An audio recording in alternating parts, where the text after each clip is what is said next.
राजस्थान के पाली जिले के एक छोटे से शांत गांव में मदन लाल नाम का एक सीधा सादा किसान रहता था। मदन की दुनिया बहुत छोटी थी, उसकी खेती, उसका परिवार और उसके मन में बसी सांवरिया सेठ की अटूट भक्ति। एक रात मदन के जीवन में वो मोड़ आया जिसने सब कुछ बदल दिया। उसे स्वप्न में साक्षात ठाकुर जी के दर्शन हुए, जैसे वे उसे अपने पास बुला रहे हों।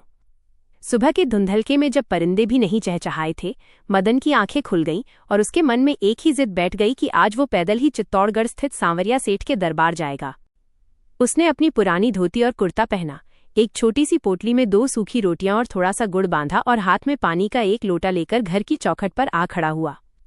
उसकी पत्नी की आंखों में चिंता थी। उसने टोकते हुए कहा कि रास्ता बहुत लंबा है, बीच में पथरीले पहाड़ और खूंखार जानवरों से भरे जंगल पड़ते हैं, आप अकेले कैसे पार करेंगे?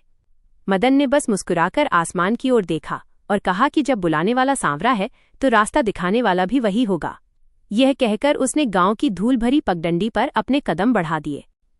2 दिनों तक मदन बिना रुके चलता रहा। धूप की तपिश उसके पैरों के छालों को और बढ़ा रही थी, लेकिन उसकी जुबान पर निरंतर सांवरिया सांवरिया का जाप चल रहा था। तीसरे दिन दोपहर होते होते मदन अरावली की उन पहाड़ियों के बीच पहुंच गया जहां सूरज की रोशनी भी पेड़ों की सघनता के कारण जमीन तक मुश्किल से पहुंचती थी।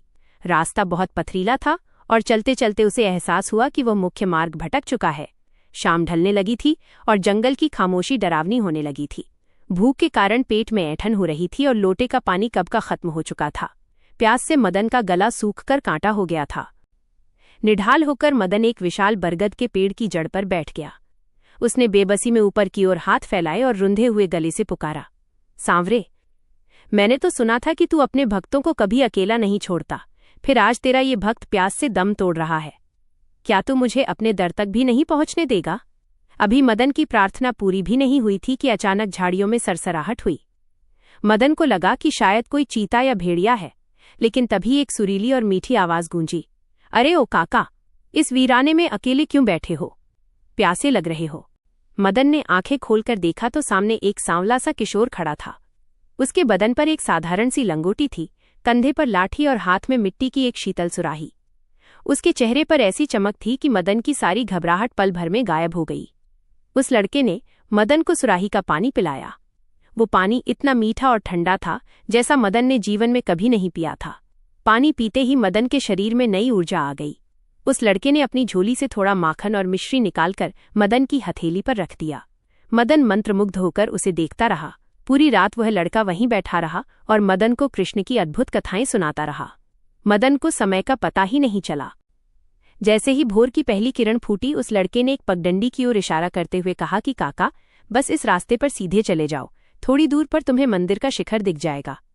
मदन ने कृतज्ञता से झुककर जैसे ही उसे धन्यवाद कहना चाहा, वो लड़का ओझल हो चुका था। मदन भागता हुआ पगडंडी पर बढ़ा और कुछ ही देर में वो सांवरिया सेठ के मंदिर के विशाल द्वार पर था। जैसे ही उसने गर्भगृह में प्रवेश किया और ठाकुर जी की प्रतिमा देखी, उसके पैरों तले जमीन खिसक गई। मंदिर में विराजमान भगवान की वही मुस्कान थी, वही सांवला रंग था और वही सादगी थी जो रात भर जंगल में उसके साथ थी। मदन समझ गया कि उसका सांवरा खुद सुराही लेकर उसे पानी पिलाने आया था। दर्शन के बाद जब मदन अपने गांव लौटा तो वो पहले जैसा किसान नहीं रहा था। उसने अपने घर के एक कोने में सांवरिया की छोटी सी मूर्ति स्थापित की और अपनी बाकी की जिंदगी उसी याद में गुजार दी। वो रोज मूर्ति के सामने बैठकर वही माखन मिश्री चढ़ाता और घंटों उस रात का जिक्र करते हुए रोता रहता। गांव वाले उसे पागल समझते, पर मदन तो उस आनंद में था जिसे शब्दों में बयान नहीं किया जा सकता। अंत समय में जब मदन की सांसें उखड़ने लगीं तो उसने मुस्कुराते हुए अपने परिवार से कहा कि घबराओ मत, मेरा सांवरा फिर से वही सुराही लेकर मुझे लेने आ गया है। मदन के चेहरे पर एक अलौकिक तेज था और इसी शांति के साथ उसने अपने प्राण ईश्वर के चरणों में त्याग दिए। ये कहानी आज भी प्रमाण है कि भगवान मंदिर की मूर्तियों में नहीं, बल्कि भक्त के उस सच्चे विश्वास में बसते हैं जो उन्हें जंगल के बीच खींच लाता है।